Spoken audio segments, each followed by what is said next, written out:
Assalamualaikum warahmatullahi wabarakatuh.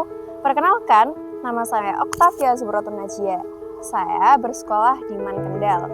Saya mengikuti sebuah lomba resensi buku yang diadakan oleh Perpusda Kabupaten Kendal.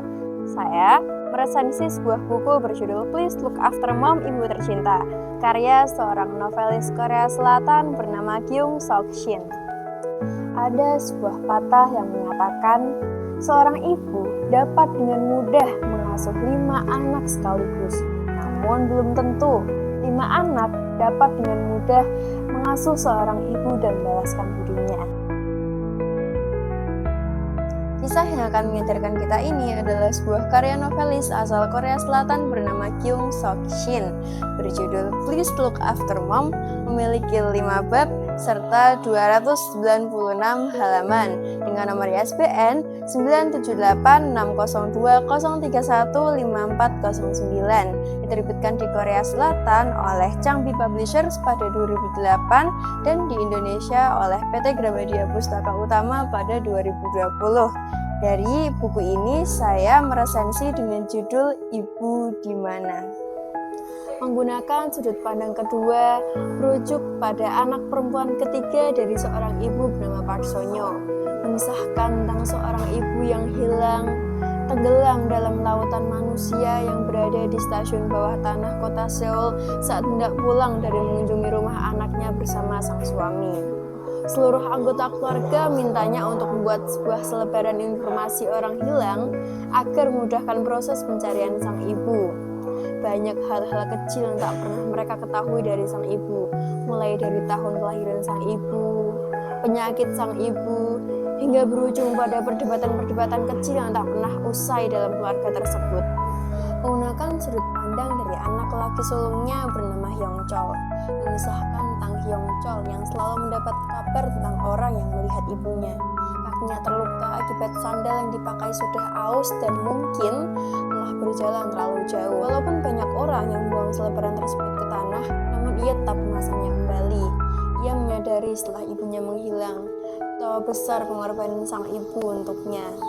Waktu serta dukungan yang diberikan sang ibu untuknya agar ia dapat menjadi jaksa seperti keinginan ibunya. Menggunakan sudut pandang dari sang ayah, suami Park Sonyo, mengisahkan tentang sang ayah yang baru saja pulang dari kediaman anaknya di Seoul, lalu melanjutkan perjalanan ke rumah lama mereka. Ada seorang yang datang lalu mengatakan bahwa ternyata sang istri sering mengabdikan diri di panti asuhan, bahkan sampai menyumbangkan uangnya ke panti tersebut. Ia menyesal kenapa ia tak pernah memperhatikan istrinya sampai banyak hal yang tak ia ketahui dari istrinya. Ia membuka semua pintu lalu berkata, "Aku pulang," berharap sang istri mendengar dan menyambutnya. Menggunakan sudut pandang dari ibu Park Sonyo sendiri, menceritakan tentang keadaan orang-orang setelah ibu Park Sonyo menghilang, mulai dari sahabatnya, anak-anaknya, hingga suaminya. Ia selalu mengingat semua kenangan yang dilalui bersama mereka.